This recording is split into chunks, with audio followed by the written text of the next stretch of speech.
Again, and today I'm sitting out here on this nice fall day, and leaves are falling around me, but just gonna ignore the beautifulness of the scenery, and right now giving my this is gonna be my last review for at least a couple of weeks.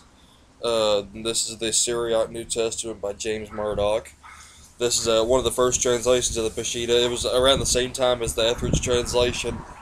I'm not completely sure which one was the first one, but it's used as a it was the base text that one of the base texts that Andrew Gabriel Roth used for his Aramaic English New Testament, and he used this one from Acts 15 to or Acts 16 to Revelation 22, and he used the Polyanian interlinear from Matthew 1 to Acts 15 because the Polyanian interlinear is incomplete.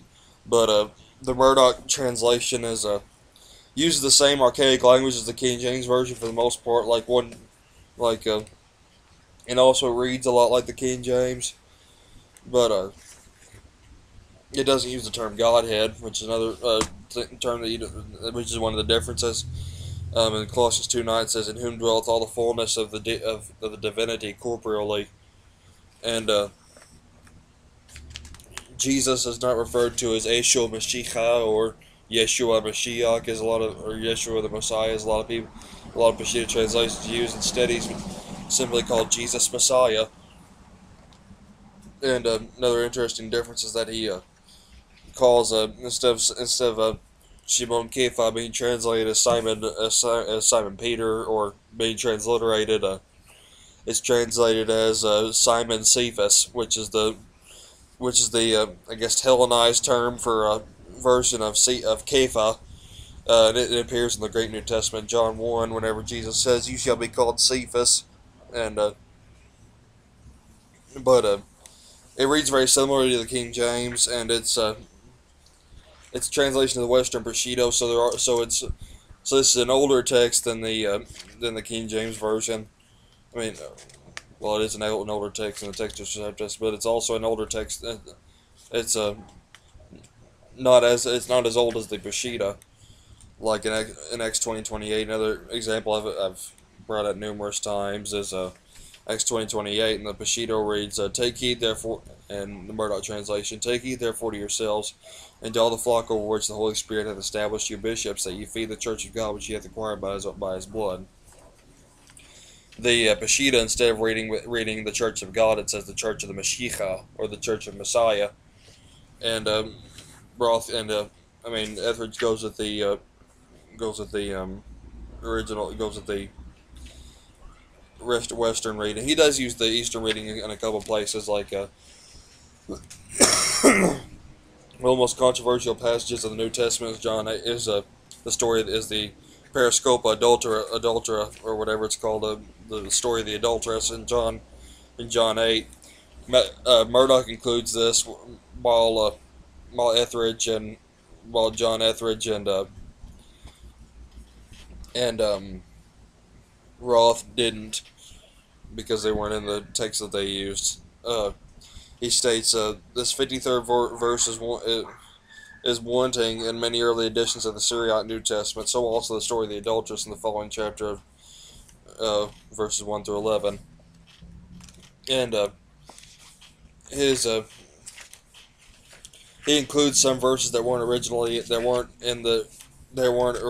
some of the verses that are viewed as that have been pretty much found to be spurious, such as John 5:7. He includes that with the footnote. It says, "For there are three that testify in heaven, the Father, the Word, and the Holy Spirit, and these three are one."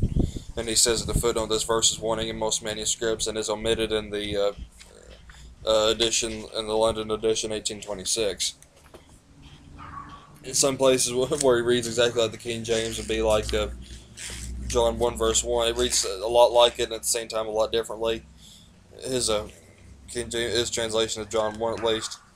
And sometimes he's a lot more clear than the King James is in a lot of places. And it's this and the Etheridge version are probably the ones with the least amount of bias, but they're not my favorites to read. My favorite to read is probably the Roth translation, but these are probably the more reliable for study.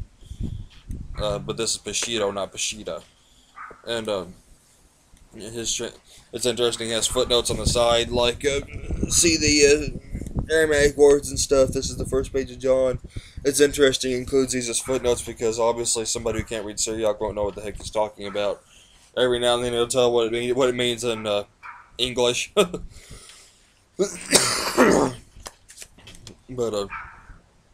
in the beginning was the Word, and the Word was with God, and the Word was God. He was in the beginning with God. Everything was made by His hand, and without Him was not anything that ever existed. In Him was light, and in Him was life, and the light was the light, and the life was the light of man. And this light shineth in the darkness, and the darkness apprehended it not. I guess it's probably I'm not sure exactly. It's supposed to be a synonym for whatever it is the King James says. Has not comprehended. That's what the King James says. And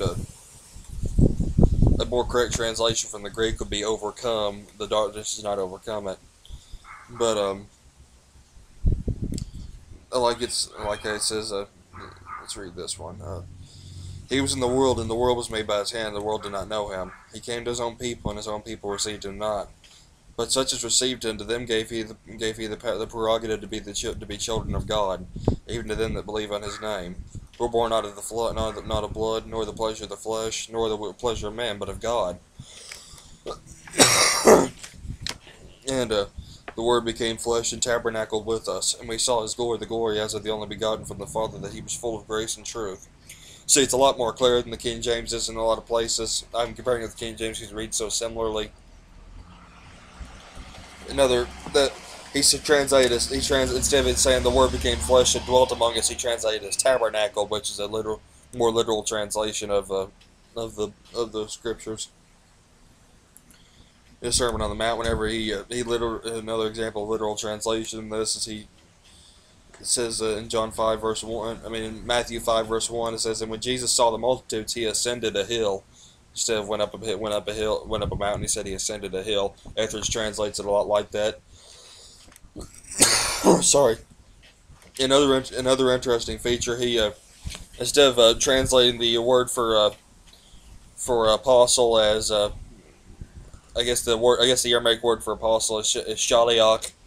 I might be wrong, but that's what the word that Andrew Roth uses in his New Testament. But Murdock, instead of translating it as apostle, he translates it as legate, which I never heard that word before, honestly.